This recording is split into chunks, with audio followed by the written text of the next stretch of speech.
while, you've been hearing stories of transformation, how people, when they come and connect at this place, they find hope, connection, healing through the power of Jesus. And that's what I hope that you find here now today. So gear up for an amazing, impactful, vision-casting time of worship with us today. If this is meaningful or you connect with it, feel free to chat or comment below. And if you think that there's something in this message that would be impactful for someone that you care about in your life, you can always share or even subscribe, because that helps us get our message out to more people who need to hear the healing message of Jesus. So we're gonna get started in just a minute. I'll see you out there.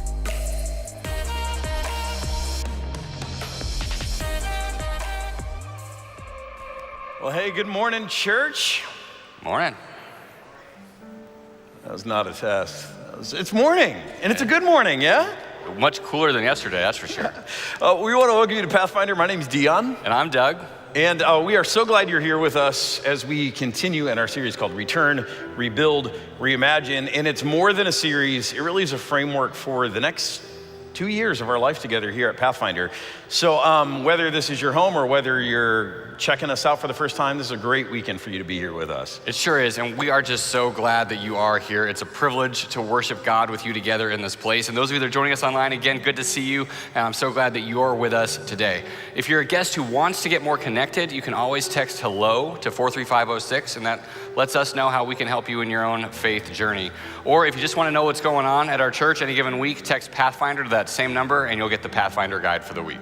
And if you know you're already ready to dive in here and to take steps here in the faith community at Pathfinder, I want to invite you to getting started. It is our monthly orientation. We have a new one coming up in just a couple of weeks. Find out more on our website. Register, show up, and get started on your journey here. And I get to announce one of my favorite annual events at Pathfinder Church. Mark your calendars. September 26th is our annual Bible giveaway, the Great Bible Giveaway. If you don't know about this, yeah. If you're not clapping, you don't know. Yeah, you have not experienced this. And so this is what we do. Every 3-year-old, every second grade child, we want them to have a Bible. We give them a Bible for free. So parents, grandparents, it's just a great experience, but you need to register for it so that we know how many Bibles that we need to have on hand. So register at our website, pathfinderscl.org/kids. And everyone, mark your calendar, September 26th. Just, you want your kids here. If you don't have kids, you want to be here and see the expression on their faces when they get that Bible. It is truly an amazing day. And then, I know from experience, and you probably do too, that my kids who participated in those moments, these Bibles became the most treasured possessions, for years after. Yeah. And so it is a divine, holy, powerful moment. You don't want to miss it, and we don't want the kids in your life to miss it, so make sure you partake. Also, as a church, it is really important that we are there to support those who are in grief, to grieve with those who are grieving. And that's why we do a ministry here called Grief Share. We do it several times a year. We have a new session of that kicking off. But before we kick off the normal weekly sessions of Grief Share, we have a one-time workshop called Loss of a Spouse. If that applies to you or anyone else you know, we would love to serve you. Check out our website for more information on all of that. Now, Doug, I'm wondering, I feel like people are kind of tentative today, and I wonder if it's because they're sitting here, they're watching, and they see both their pastors are here, and they're nervous that they might be in trouble. Yeah, it could be. Like when your parents you'd come home or something, and both your parents are there, and they're like, "Sit down, son." Is that one of these moments? Worst moment ever, right? In this case, we're just both finally not on vacation. Yeah, that's right. So we're just excited to be here with you. So you're not in trouble. We're just excited to worship with you today, and that's what we're going to do. We're going to be here about 70 minutes. We're going to start off with some singing. It's great to be together, and that together includes wherever you are. We're so glad that you're joining us today. My challenge to you, especially those of you who are online, but also those of you who are in the room, is truly let this be a time of worship, not just observation, but jump in, worship. Let your heart connect with our Father in heaven. Let these songs inspire your worship. And so I want to invite you now to stand up. I think I said we're here 70 minutes. If not, we're here 70 minutes. Stand up and let's sing together. Sing.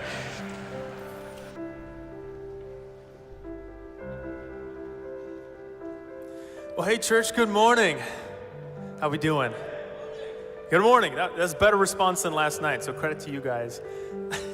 So like Dion said, we're talking about reimagining. This is week 3 of our series. And with reimagination comes excitement and newness, right? But sometimes it's hard to look past the monotony, right? It's hard to look past some of the mundane stuff, some of the copy and paste of everyday weekly life. But I want to remind you this morning that we have a God who is all about newness, a God who wants to see us revived and renewed, a God who can turn dead things into living things, a God who turns graves into gardens. We're going to sing a new song this morning about that.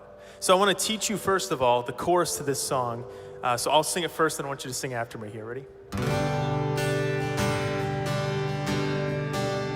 Oh, there's nothing better than you. Oh, there's nothing better than you, Lord. There's nothing.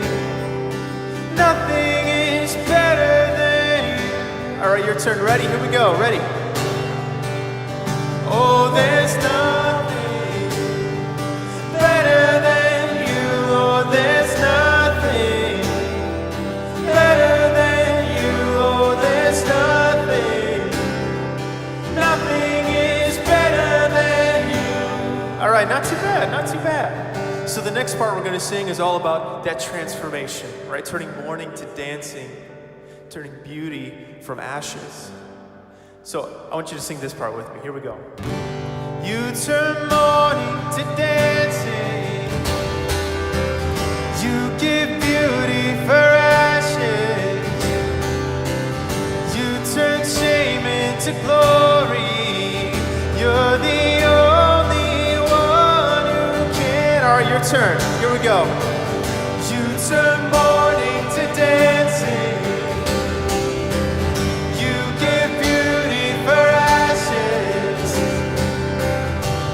Turn shame into glory. You're the only one who can. Not too bad. What do we think? They got it. Yeah, we could do that. Let's sing.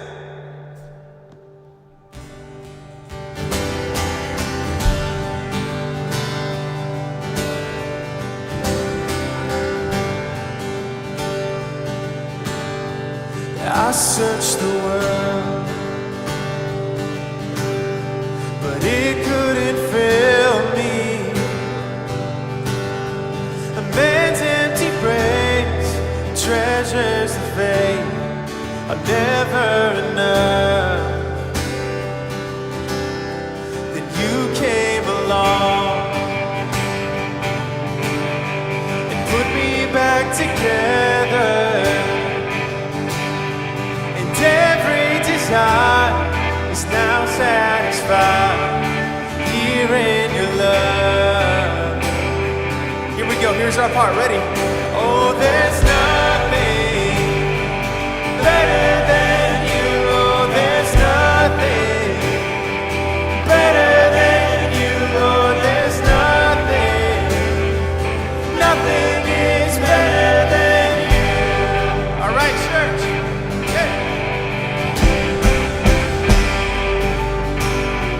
Go. I'm not afraid.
church, let's sing it together.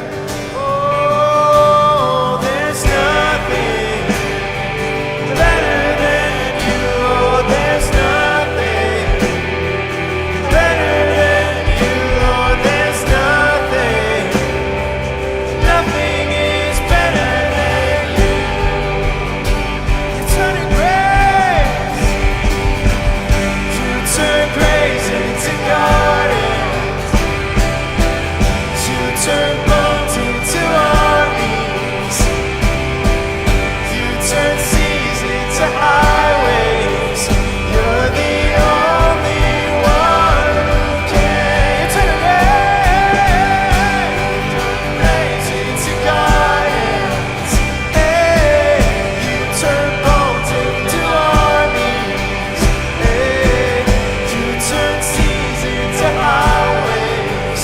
You're the only one who can. You're the only one who can. He's the only one who can.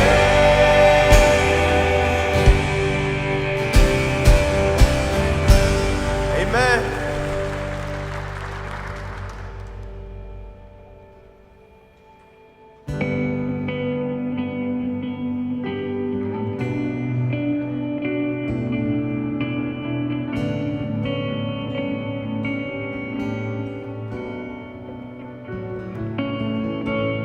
God of creation, there at the start, before the beginning of time.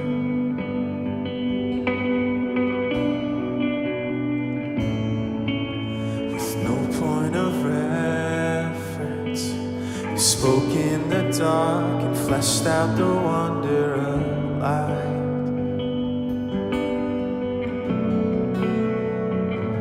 And as you speak, 100 billion galaxies are born. In the vapor of your breath, the planets form. If the stars were made to worship, so will I can see your heart in everything you've made. Every burning star, a signal fire of grace. If creation sings your praises, so will I.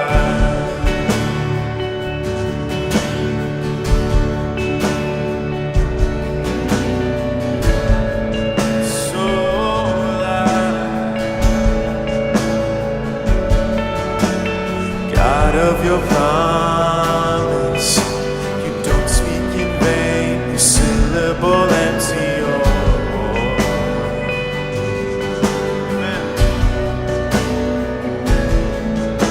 For once you have spoken, all nature and science follow the sound of your voice. And as you speak, 100 billion creatures catch your breath, evolving in pursuit of what you said. If it all reveals your nature, so alive, I can see your heart in everything you say. Every painted sky, a canvas of your grace. If creation still obeys you, so will I.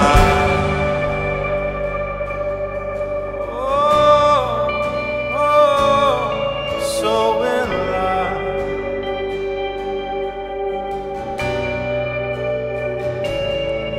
If the stars were made to worship, so will I. If the mountains bow in reverence, so will I. If the oceans roar your greatness, so will I. For if everything exists to lift you high, so will I. If the wind goes where you send it, so will I. Amen. If the rocks cry out in silence, so will I. Oh, the sum of all our praises still falls short.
Lost your life so I could find it here.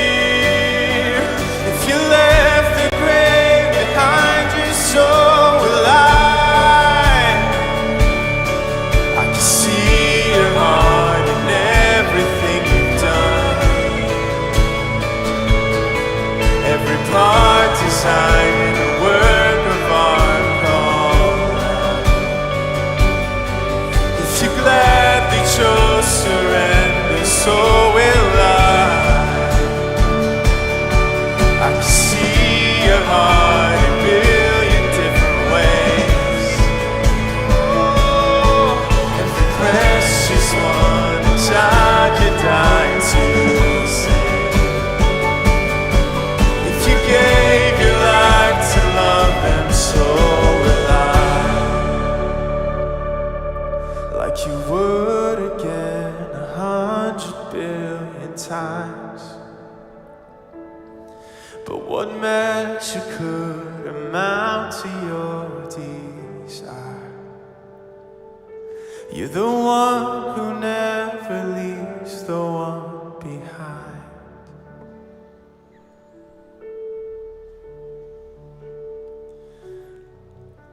Lord, God our Father, you have promised to never leave us or forsake us. You are always with us. You are always there for us, Lord, so be there for us now. God, we invite you into this place. We invite you into this space. God, invade our minds. Send your Spirit. Invade our hearts. Invade our homes. Be in our workplaces. Be in this church, Lord. Be in this church. Because God, we recognize that we need you so desperately. Because Lord, if we're rebuilding, if we're reimagining things without you, there's no point. There's no point to any of it, Lord, if you're not there. So be with us. Guide our thoughts, guide our hearts, guide our steps, Lord. And we will praise you, we will worship you, and we will be careful to give you the credit. Amen.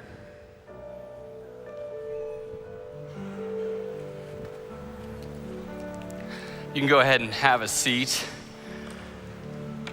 Do you ever find yourself asking the question, why me? When your car gets a flat tire on the one day that you can't afford to be late, or when you're traveling and your flight is the only one that's delayed in the whole airport, or for me, when I get to the end of one of those long days and I plop down on the couch exhausted and my dog thinks that's the cue to come up to me, ball in mouth, tail wagging, ready to play fetch. And I think, there are 4 people in this house that like you way better than I do. Why me? But we ask that question in other moments too. Have you ever had someone tap you on the shoulder and ask you to lead something big and you think to yourself, are you sure? Why me? It's easy to diminish our ability to contribute. But as I shared last weekend, our church's ability to return, rebuild, and reimagine depends on each of us stepping up to make a contribution, because each of us has something important and unique to give. Today, as Dion Garrett shares a little more about the future of what we're reimagining our church to be, I would ask you, please, don't take yourself out of the game. Don't in any way diminish what you might be able to do by saying, there's not that much that I could do. There's nothing I could give to that. Instead, we want to ask all of you to begin a process of prayer with God himself, asking, God, what role do you want me to play in the next 2 years as a servant and as a giver? And give him the chance to answer that question for you. Because in a couple of weeks, we're going to be asking everyone who calls Pathfinder Church their home to make a spiritual and a financial commitment to the next 2 years of ministry in this place. Everybody, 100%. And we know that for some of you, that might only be able to be $100. For some of you, that might be able to be $100,000. It's less about the amount than it is that knowing that we're in this together. Because as one of your pastors, we need to be knowing that we're building this thing, not because a few people are trying to do it all themselves, but because this whole community of faith is committed to being a part of it, big or small, working towards a common goal for our future. See, with God, there are no minor league players. We all have something important to give. And that's true even today. You can give right now by going to pathfinderstl.org/give.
Well, good morning again, wherever you are. We're glad you're here.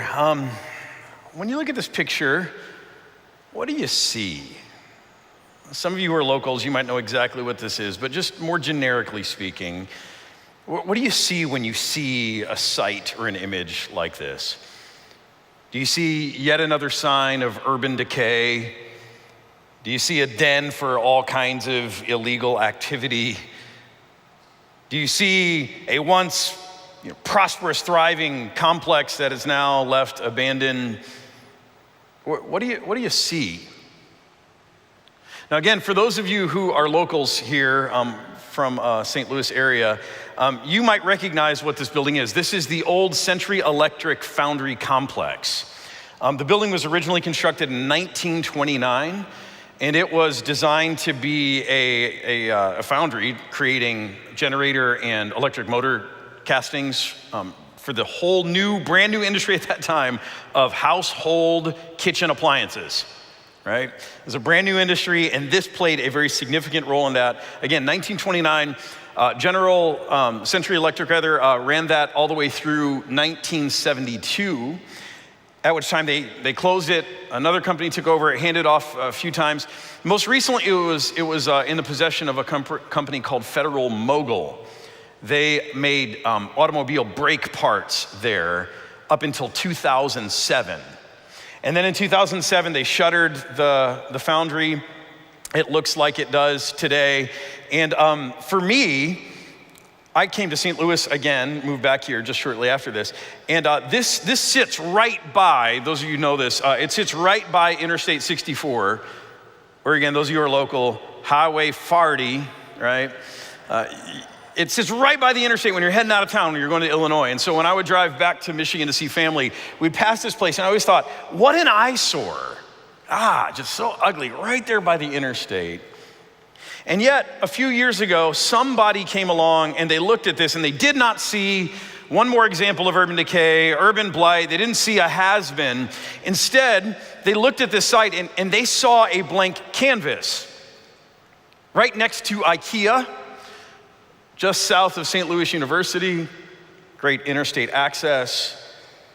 And they began to imagine not an industrial complex, but they began to imagine what would it be like if we turned this complex into office space and retail and residential space? What if we created a space with the crown jewel in the middle of it being an adult food court, a food hall, with all kinds of really interesting eclectic kitchens lined up inside this big open air space, and you put a bar in the middle of it and you've got live music. And they began to envision a space that was not an abandoned, blighted industrial complex, a sign of what has been America's past. They said, what if we bring this space to life again? What if we reimagine what it could be? And for those of you who missed it, a couple of weeks ago, no longer called Century Electric Foundry, but the City Foundry reopened with the first phase of its food hall to great fanfare. And you know, I don't know if the whole complex will end up being everything they said it would be, but you see people are having some fun there. I love the idea that someone saw something that the rest of us just see as ruins, because that's what happens so often in life, right? You see something in ruins and all we can think about is what was. It's very difficult, and very few of us have the gift of being able to reimagine those spaces to see what yet could be. In this series, we've been tracking along with a man named Nehemiah. He was a Hebrew man. He lived a long time ago. And he actually was born outside of the boundaries of his home country. He was born in a foreign country to expat families. And then he gets a burden in his life to return to the land of his ancestors, to the capital city of Jerusalem, and to begin to rebuild the city of Jerusalem. Or if you've been here with us, remember, it had been in ruins for about 140 years. And Nehemiah goes back home, and there are already some people who returned home before him. And he goes, and we saw this last week, he begins to rebuild the walls of Jerusalem. And they do it in record time, right on the foundation of the old walls. It's a miraculous thing. No one thought they could do it. They rebuild the walls of Jerusalem and provide it the chance to again be a sustainable, functioning city. And right then, in that moment in time, there is this interesting inflection point that I just love as I've been studying this history. There's this moment that just has captivated me. It comes from Nehemiah chapter 7. I want to look at it today. It may not seem like much to you. I think it's everything.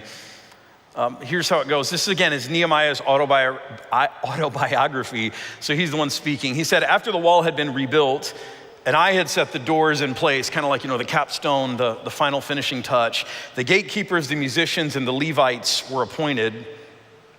I put in charge of Jerusalem my brother Hananiah, along with Hananiah, the commander of the citadel, because, I love this, because he was a man of integrity and feared God more than most people do.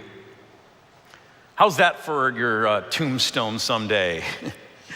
Love it. It's not like, he was the best guy I could find, a world-class leader. It was like, he's a man of integrity. He feared God a little bit more than most people. Might as well put him in charge of everything, right? Seriously, put it on my tombstone. That's all I can hope for. He goes on and he says, I said to them, the gates of Jerusalem are not to be opened until the sun is hot. While the gatekeepers are still on duty, have them shut the doors and bar them. Also appoint residents, kind of like a citizens watch or a neighborhood watch or a citizens on patrol. Also appoint residents of Jerusalem as guards, some at their posts and some near their own houses.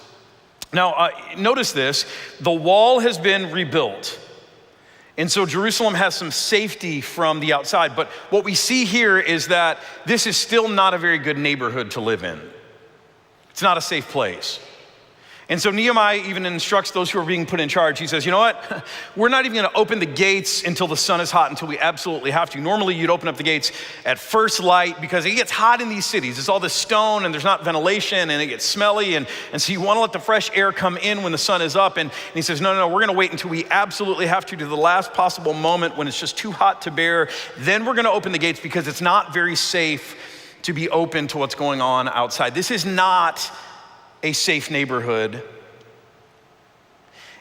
And it's in this context.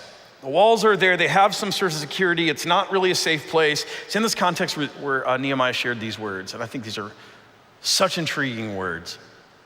He says, now the city was large and spacious, but there were few people in it, and the houses had not yet been rebuilt. Take a second and just read this to yourself again.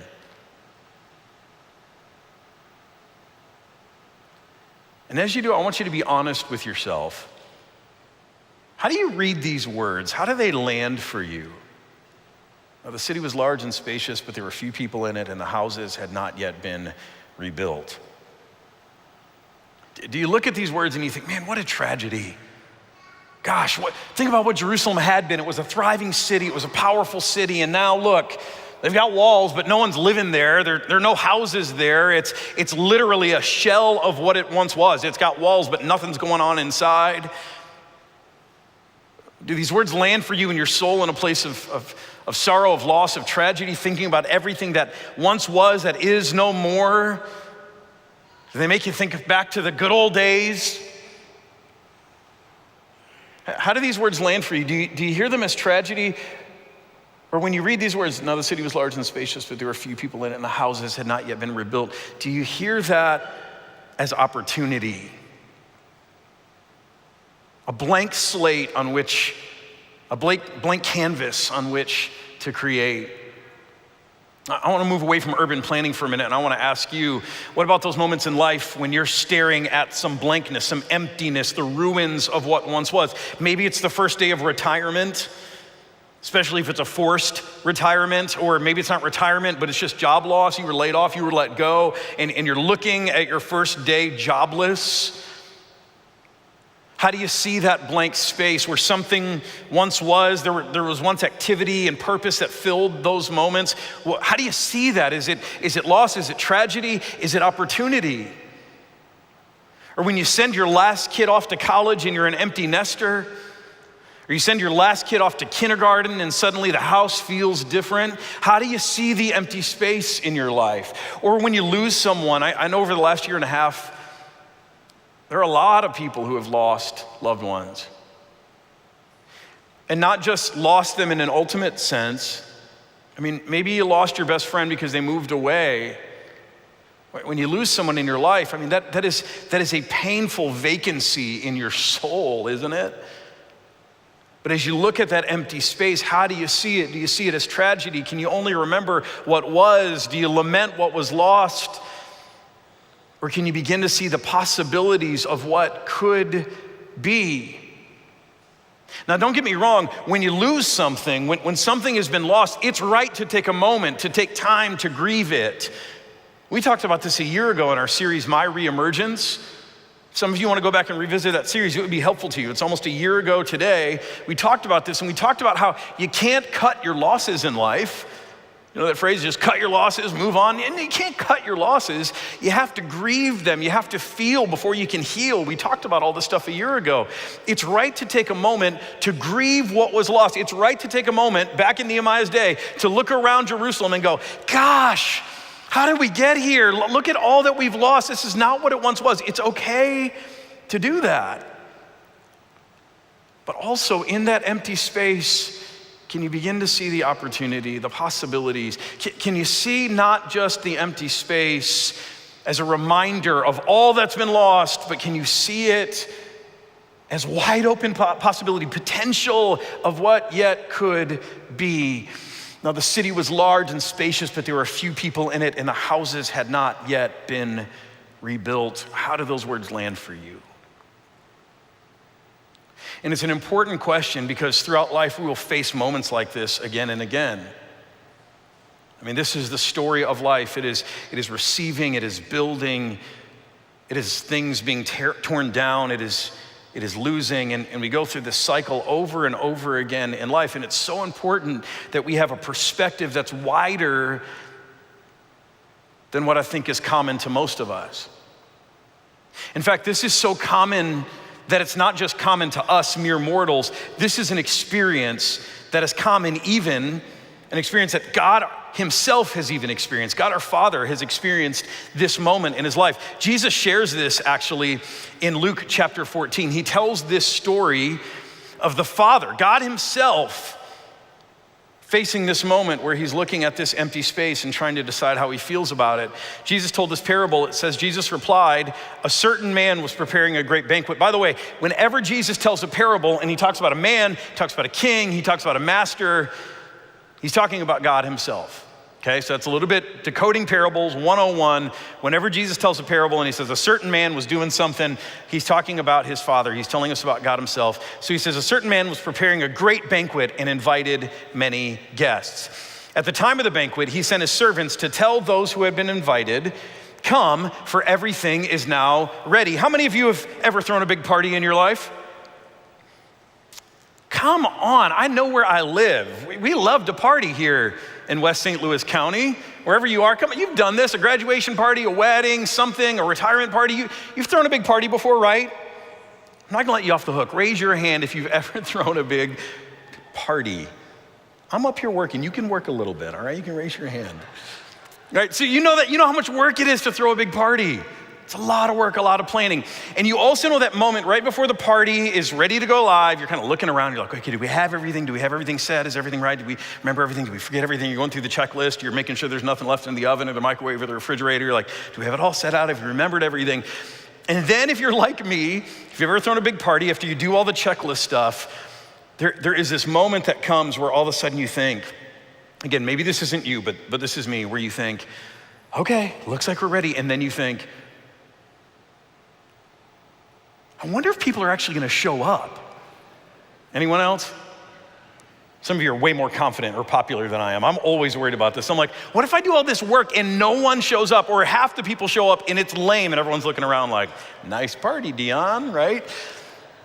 I remember back when I was getting married 20 some years ago, someone told me this. They were like, you're gonna have to send out invitations, and then you're gonna have to include a reply card, and you're gonna have to put postage on those reply cards to make sure people send them back. And then even still, people are not gonna send them back, and you're gonna have to call them, because we didn't have like Evite or email in those days. So you're gonna have to call them and be like, hey, did you get my invite? Are you coming to my wedding?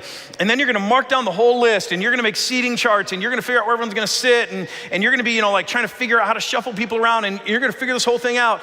And even those people that you invited who said they were coming, you had to call them, they confirmed, you gave them a place, you paid for their dinner, there's still gonna be a percentage, maybe up to 20% of those people who are still not gonna show up. I thought, no way, my people, my family, they're gonna wanna be there on my wedding day. And sure enough, some people didn't show. It was still a great day, but some people didn't show, right? This is what people do. And so if you've ever thrown a party, you know all the work that goes into it, and maybe you know that moment where you go, are people actually gonna come? See, this is the moment that God himself is having. Come, everything is now ready. Watch what happens. But all the guests who had RSVP'd, they all alike began to make excuses. The first said, I just bought a field and I must go and see it. Please excuse me. Another said, I've just bought 5 yoke of oxen and I'm on my way to try them out. I mean, that's an exciting day in the ancient world. You bought 5 yoke of oxen. I got to try these babies out, get it out on the open road. And still another said, I just got married. I mean, that's a good excuse. I can't come. The servant came back and reported all this to his master. Then the owner of the house became angry and ordered his servant, go out quickly into the streets and alleys of the town and bring in the poor, the crippled, the blind, and the lame. In other words, The master, has this moment of anger, this moment of grief. Like, I got this party ready and people said they were gonna come and they didn't come. But immediately, notice what he does. He begins to reimagine and he says, okay, people aren't coming, the guests aren't coming, okay. Here's what I want you to do. And he turns to a servant and he says, go and find people. And you can go find the poor, the crippled, the blind, and the lame. In other words, these people were the undesirables of their society. Nothing wrong with you if you fit one of these categories today, but in those days, these were the people who were sure to have no other plans. They were the outcasts of society. They were the destitute people of society. They would have no other plans, no excuses. The master knew it, so he says to the servant, go get those people, bring them in. They're gonna be delighted to come into this party, and so he does, and watch what happens now. Sir, the servant said, what you ordered has been done, but there's still room. This is a big party. There's lots of room. And so look what the master does. The master told his servant, okay, now here's what I want you to do. Go out to the roads in country lanes, to the very far off places, way out of the city, go far away, and compel them to come in so that my house will be full. I tell you, not one of those who were invited will get a taste of my banquet. Notice what happens here. This is a story ultimately about God himself. And notice what happens. Twice this master of the banquet finds himself in a circumstance where the party's ready. There's room in his house to throw a banquet. He's got the food, he's got the drink, he's got it all there. And twice he finds himself in a situation where there is room. There's an empty space, right? The city was large and spacious, but there were a few people in it, and houses had yet to be rebuilt. And it may feel like a failure, and he goes through a moment of grief. Did you see it? He gets angry for a moment. But then notice what he does. He seizes the opportunity to provide people with a chance to come who otherwise never would have gotten the chance. He reimagined the banquet. And I'm so thankful he did, because that means everything for you and me. See, let me explain what Jesus is actually talking about here. He's describing his own ministry. Jesus is the servant. The master is his father. And Jesus came. He was the Messiah. This is the guy that the Jewish people had been waiting for centuries. And Jesus comes announcing, I'm here. The party of God has begun. Come back to God, come back to life, experience his favor and fullness on a whole new level. And Jesus shows up to God's chosen people, the Israelites, and they all look at him like he's evil, like he's a sinner, like he's crazy. I mean, they said all kinds of things about him. So notice what Jesus does in his ministry. Who does he spend time with? He spends time with all of the undesirables. The people who were the poor, the crippled, the lame, the sinners, the tax collectors, the prostitutes. Those are the people Jesus spends time with. Why?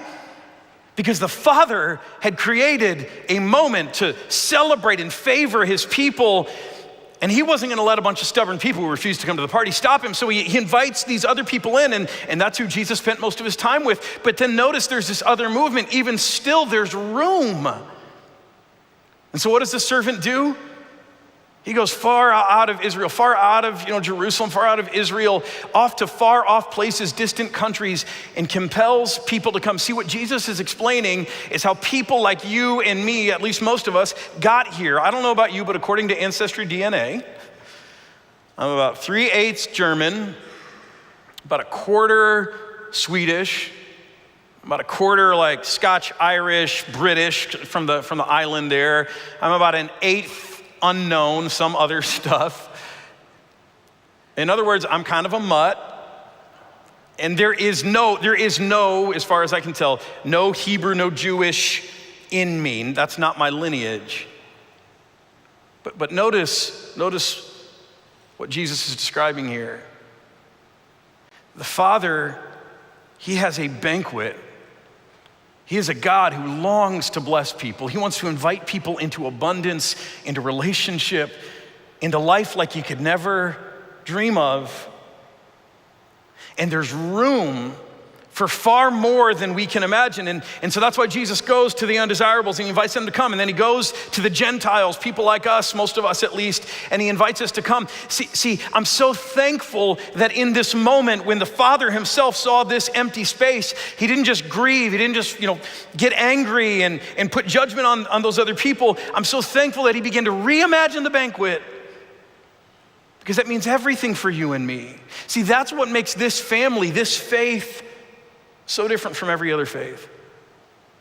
The reason you are invited into this family, you're invited into the celebration of life called the family of God, is not because you've cleaned up your act or because you're on the A list, the best dressed list. It's not because you know how to act at parties and you tell the best jokes and you bring the best host gifts and you don't eat too much or drink too much and you're always appropriate. It's not why. The reason you've been invited in, just like me, is because our God is a God who has a deep desire in his heart to bless. He just wants to bless people. He's a God of the celebration, of the feast, and he wants to invite people into that. He wants to favor people. That's all he wants to do. And so the rules now are you willing to come? Then you can come. You don't have to be qualified in any way. If you're willing to come, then simply come, accept the invitation, and come into the party of God. And here's why this is so important. Some of you are sitting here, you're listening to this right now, and you're investigating Jesus, and you're trying to understand, and you're like thinking through his claims, and you're saying, could this be true? You're on a journey with that, and I want to encourage you to stay on that journey. But then there are some of you, and you so badly want to come in, but what's keeping you from receiving this invitation to fully coming into the family of God is this belief, this simple belief that says, I don't belong here. I'm not worthy to come. And what I need you to know today, if that's you, if it's your own sense of failure, your own sin, your own mistakes, your own past, your own sense of unworthiness, your belief that you don't belong, if that's what's keeping you from coming in, I need you to know that the only criteria for you to come in is your willingness to come in, nothing else. See, we have a God who simply wants to bless people. And if you are willing to receive this invitation, you've got an invitation today. If you're willing to receive that invitation, that is all you have to do. And so if that's you today, I want to invite you to pray with me right now. In fact, all of you, just bow your heads with me right now as we pray. Lord, I pray right now that by your Spirit, you would overcome our objections. You would overcome our excuses. You would overcome our self-consciousness that tells us that we don't belong, that we are not worthy, that we're too broken, we're too flawed, our pasts are too dark. Father in heaven, by your Spirit, overcome all of those things. And just like Jesus describes, compel us, invite us, vision cast for us the beauty of this party. Give us the courage simply to walk in. Lord, I pray right now for those who have not ever received this invitation before. I pray today you would move in their heart and they would say yes to you and they would come in fully to faith. They would receive Jesus and they would join the family of God in the celebration of life that you've invited us into, knowing that it is not on our ability, our qualifications that we can come, but it is because you invite us to come, because Jesus has made a way for us to come. Lord, right now, make this a day where someone crosses over from death to life. I pray this in Jesus' name, amen. And I want to say, if that's you, if this is your first time, I want to know, we want to celebrate with you. We want to help you take next steps.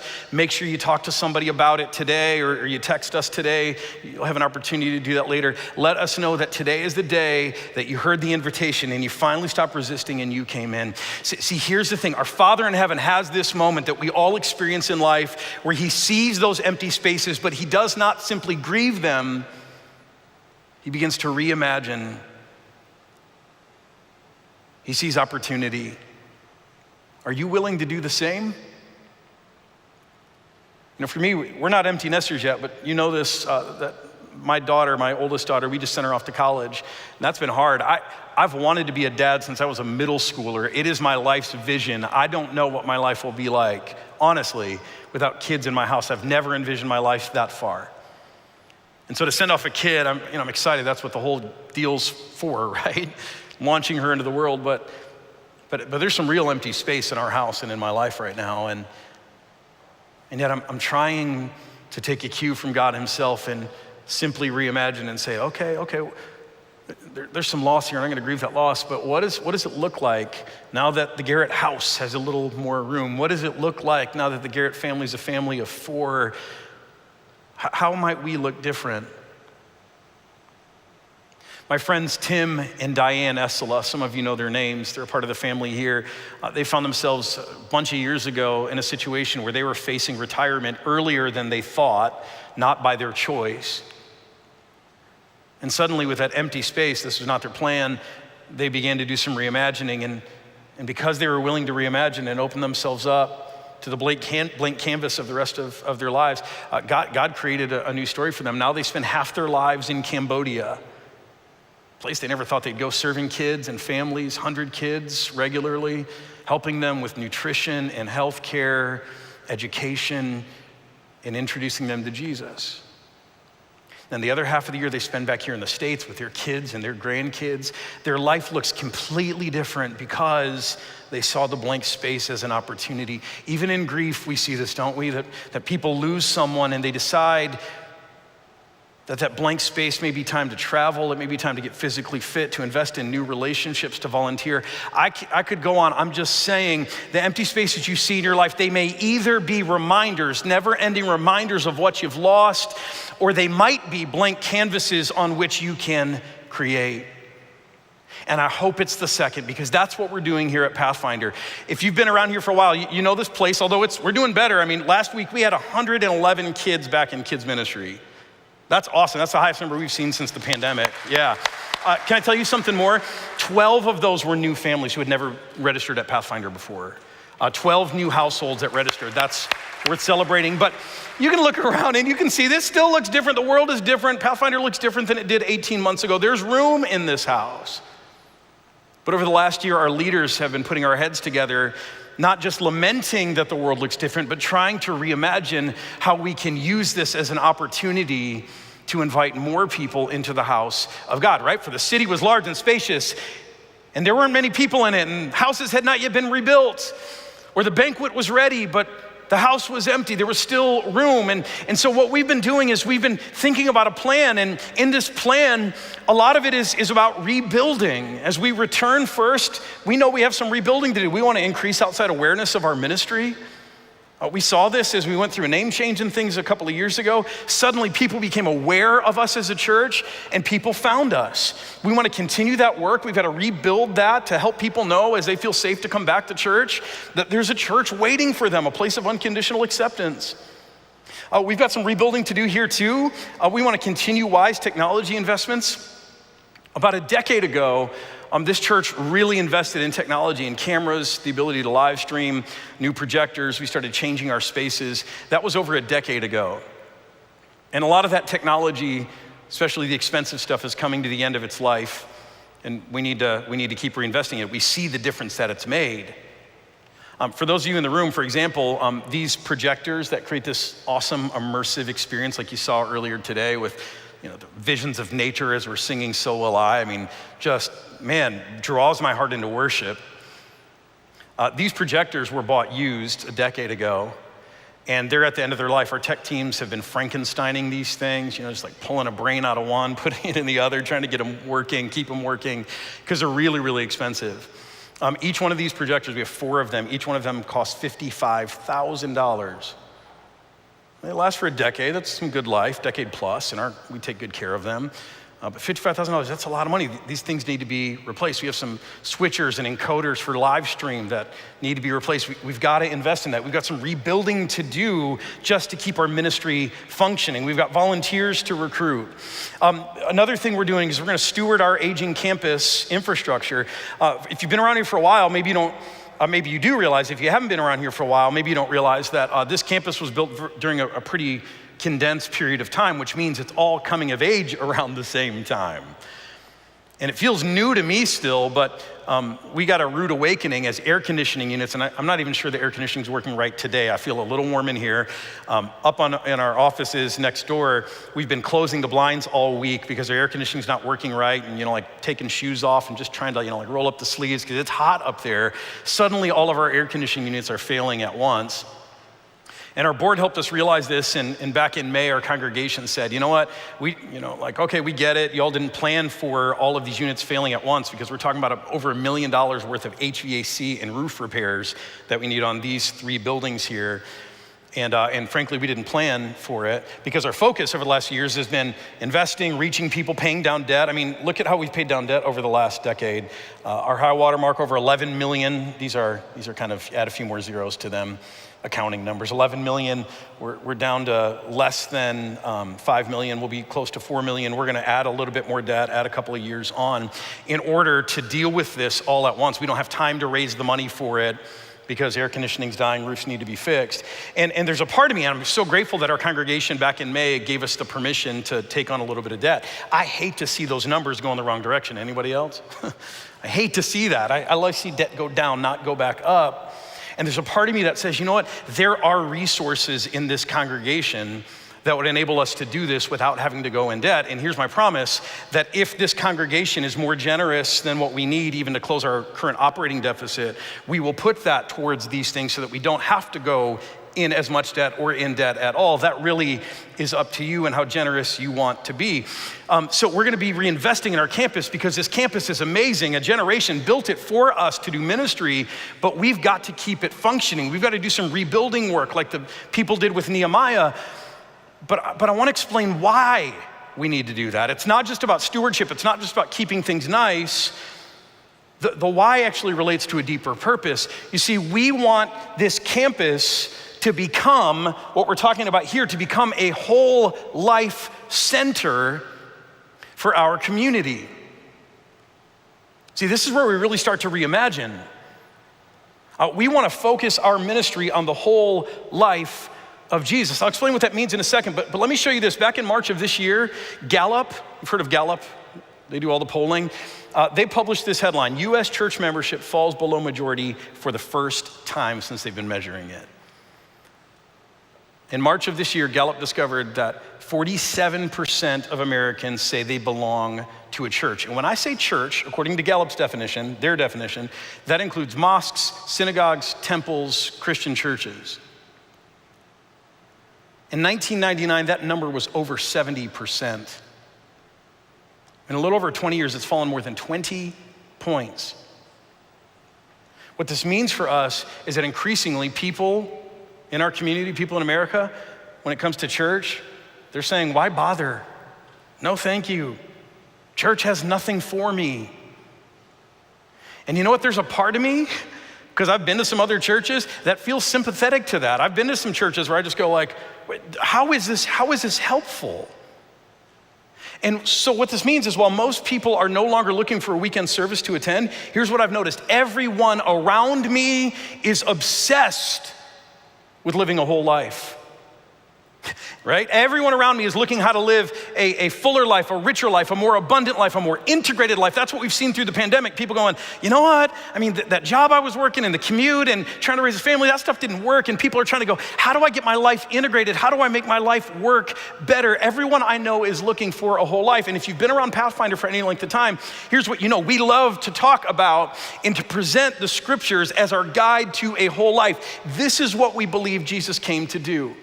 Not just get us into heaven, but to help us grow spiritually, financially, in our mental health, our relationships, our physical bodies, even in our sense of calling or purpose.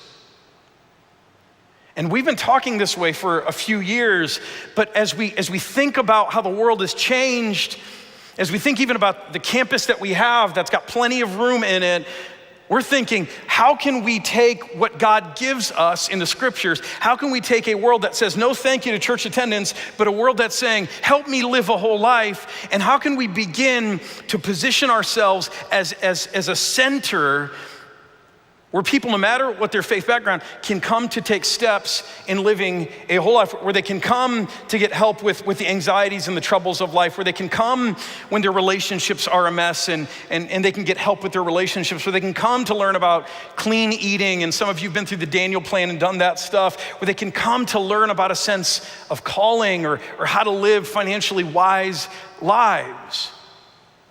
And we're not talking about programming all this. We're saying if we can bring partners in who already do this stuff, and we can have them do it here, and we can tell our community, hey, we know you're not looking for a weekend service, but we would like to help you live a fuller life, and we know the way, then here's what will ultimately happen. They will not just learn how to live better financially or mentally or relationally, but along the way, and I know this to be true, along the way, they will get to know the author of life himself. We've seen it for years in MOPS, mothers of preschoolers. Any MOPS moms, former MOPS moms here? Raise your hand, be proud. Yeah. MOPS, it's a terrible name, an amazing organization, mothers of preschoolers. What we see still to this day, and maybe this is some of your stories, moms who just raised your hands, that so often we see moms come to mothers of preschoolers not because they're looking to get connected to a church. They're just in desperate need of some adult company with some other moms, some childcare where they can talk with other moms about the pains of raising young children. But we've seen this year after year. When those moms come, they're not looking for a church, but they come to find community with other moms as they sit around tables with other people who belong to this church. So often what happens is they kind of stumble into our faith community. They discover that although they thought church had nothing to offer them, they discover what being a part of a faith family can actually mean. So I want you to stay tuned to this last one, because we're gonna do a lot of work of really reimagining what it means, because we've got the resources, we've got the blueprint to help people live a whole life. We've got the campus that will help us live a whole life. We're just at the beginning of this, and I could say a whole lot more about this, but I am past time. So we'll have to shoot a video on this or something. Let me just say this, there is room in this house. And some will lament that. Some will only be able to look at this and just go, gosh, I remember when it used to be better and this used to be fuller and the church used to look different, and you'll grieve that, and grief is okay for a time. But instead of living in that lament, I'm gonna call you to reimagine with me. And more than that, I'm gonna call you to come with me as we, just like Jesus described, go out into the streets, into the alleys, and find the poor, the crippled, the blind, the lame, find people who we can compel to come, to go out to far off places and compel them to come, so that this house, this family of faith, might again be full, not for our sake, but for the glory of God and for the sake of people. So here's what I want to do as we close. When you came in, you should have gotten one of these. Online, right now you can get one of these, a virtual version of this. Text REIMAGINE to 43506. You can do that also in the room. You'll get a link. Click the link, you'll be able to do this. You'll be able to do this online.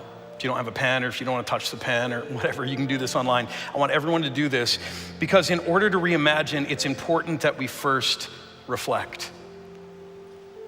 We remember. And so I want you to think right now, what has God given you through this church that has made a difference in your life? And even more, what has this church brought into your life that you know right now the world needs more of? I want to give you some time just to ponder that question. Again, write your answer here, type your answer into the form, text REIMAGINE to 43506. You'll get the link. And we're gonna do something with these. We're gonna use these to guide our future. We're gonna use these to inspire one another over the years to come. But I'm gonna ask everybody, unless today's your first day here at Pathfinder, maybe you can even answer the question, what has Pathfinder brought into your life that the world needs more of right now? Take some time, think about it, commit it to paper, write it down, type it in. Because it's important that before we reimagine, that we remember, we reflect. Go ahead.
Well, I hope that you've had enough time to think about, to reflect on some of the things that God has brought into our lives through Pathfinder Church, some wonderful things.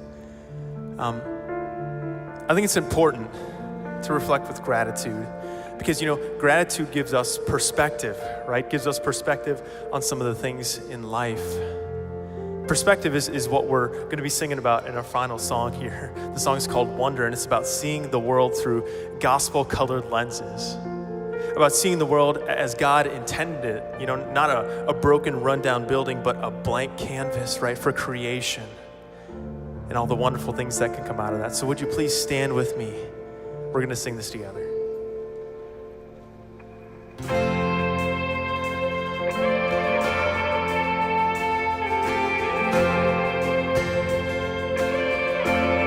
Have you ever seen the wonder in the glimmer of her sight, as the eyes begin to open and the blindness meets the light? If you have so seen, I see the world in light, I see the world in wonder, I see the world in light, bursting in living color. I see the world your way, and I'm walking in the light. Have you ever seen the wonder in the air of second light? Have you come out of the waters with your one left behind? So say, I see the world in light, I see the world in wonder, I see the world in light, bursting in living color. I see the world your way, and I'm walking in the light.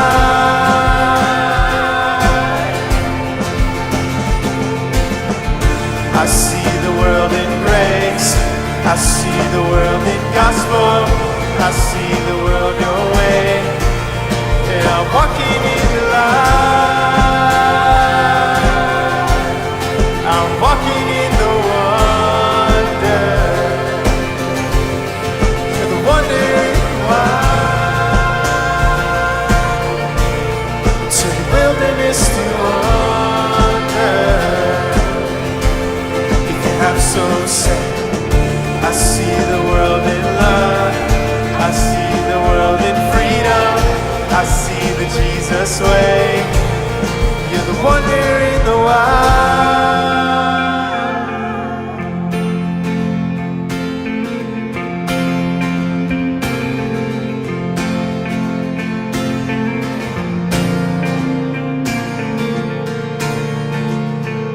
Oh, come on, let's sing this part together.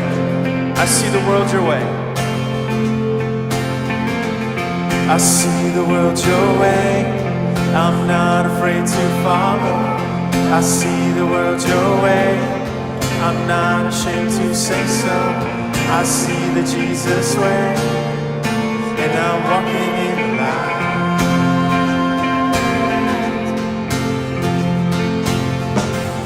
I see the world in grace, I see the world in gospel, I see the world your way, and I'm walking in the light. I'm walking in the wonder, in the wonder in the wild. To the wilderness to wander. If you have so said, I see the world in love, I see the world in freedom, I see the Jesus way. You're the wonder in the wild.